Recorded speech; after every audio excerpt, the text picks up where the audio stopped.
ಉಡುಪಿಯ ಶ್ರೀಕೃಷ್ಣ ಮಠದಲ್ಲಿ ಪರ್ಯಾಯ ಶ್ರೀ ಪುತ್ತಿಗೆ ಮಠದ ಉಭಯ ಶ್ರೀಪಾದರ ನೇತೃತ್ವದಲ್ಲಿ ಉಡುಪಿಯ ಶ್ರೀ ಅನಂತೇಶ್ವರ ದೇವಸ್ಥಾನದ ಶ್ರೀಮನ್ ಮಧ್ವಾಚಾರ್ಯರ ಅದೃಶ್ಯ ಸನ್ನಿಧಿಯಲ್ಲಿ ಹಾಗೂ ಶ್ರೀಕೃಷ್ಣ ಮಠದಲ್ಲಿ ಮಧ್ವ ನವಮಿ ಉತ್ಸವವನ್ನು ಅತ್ಯಂತ ವೈಭವದಿಂದ ನಡೆಸಲಾಯಿತು. ಈ ಪ್ರಯುಕ್ತ ಕೃಷ್ಣ ಮಠವನ್ನು ಹಾಗೂ ಅನಂತೇಶ್ವರ ದೇವಾಲಯವನ್ನು ವಿಶೇಷವಾಗಿ ಹೂವಿನಿಂದ ಅಲಂಕಾರ ಮಾಡಲಾಗಿತ್ತು.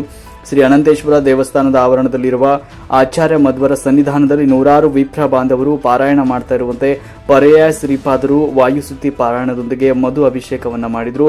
ಪುತ್ತಿಗೆಯ ಉಭಯ ಶ್ರೀಪಾದರು ಮಹಾಪೂಜೆಯನ್ನು ಮಾಡಿ ಆಚಾರ್ಯ ಮಧ್ವರಿಗೆ ದಂಡೋದಕವನ್ನ ನೀಡಿದರು. ಜೊತೆಗೆ ಡಾಕ್ಟರ್ ಅರಳು ಮಲ್ಲಿಗೆ, ಪಾರ್ಥಸಾರಥಿ ಇವರಿಂದ ವಿಷ್ಣು ಸಹಸ್ರನಾಮ ಚಿಂತನೆ ಮತ್ತು ವಿಪ್ರರಿಂದ ಪಾರಾಯಣ ಶ್ರೀಕೃಷ್ಣ ಮಠದ ಮಧ್ವ ಮಂಟಪದಲ್ಲಿ ನಡೆಯಿತು. ಹಾಗೆ ಶ್ರೀಕೃಷ್ಣ ಮಠದಲ್ಲಿ ಶ್ರೀಕೃಷ್ಣನಿಗೆ ಪುತ್ತಿಗೆ ಕಿರಿಯ ಶ್ರೀಪಾದರು ಗೋಪಾಲಕೃಷ್ಣ ಅಲಂಕಾರವನ್ನ ಮಾಡಿ ಆರತಿಯನ್ನ ಬೆಳಗಿದ್ರು. ನಂತರ ಪರ್ಯಾಯ ಶ್ರೀಪಾದರು ಮಹಾಪೂಜೆಯನ್ನು ಮಾಡಿದ್ರು. ಮಧ್ವ ನವಮಿಯ ಪ್ರಯುಕ್ತ ಶ್ರೀ ವಿಷ್ಣು ಸಹಸ್ರನಾಮ ಪಾರಾಯಣ, ಭಜನೆ ಹಾಗೂ ಇತರ ಧಾರ್ಮಿಕ ಕಾರ್ಯಕ್ರಮಗಳು ನಡೆದವು. ನಂತರ ಮಹಾ ಅನ್ನ ಸಂತರ್ಪಣೆ ನಡೆಯಿತು. ಎಲ್ಲ ಧಾರ್ಮಿಕ ಕಾರ್ಯಕ್ರಮದಲ್ಲಿ ಪುತ್ತಿಗೆ ಮಠದ ದಿವಾನರಾದ ಶ್ರೀ ನಾಗರಾಜ ಆಚಾರ್ಯ, ಕಾರ್ಯದರ್ಶಿ ಪ್ರಸನ್ನ ಆಚಾರ್ಯ, ಮಹಿತೋಷಿ ಆಚಾರ್ಯ, ರತೀಶ ತಂತ್ರಿ, ವಿಷ್ಣುಮೂರ್ತಿ, ವಿದ್ವಾನ್ ಗೋಪಾಲ ಆಚಾರ್ಯ, ರಮೇಶ್ ಭಟ್, ರವೀಂದ್ರ ಆಚಾರ್ಯ ಮೊದಲಾದವರು ಉಪಸ್ಥಿತರಿದ್ದರು.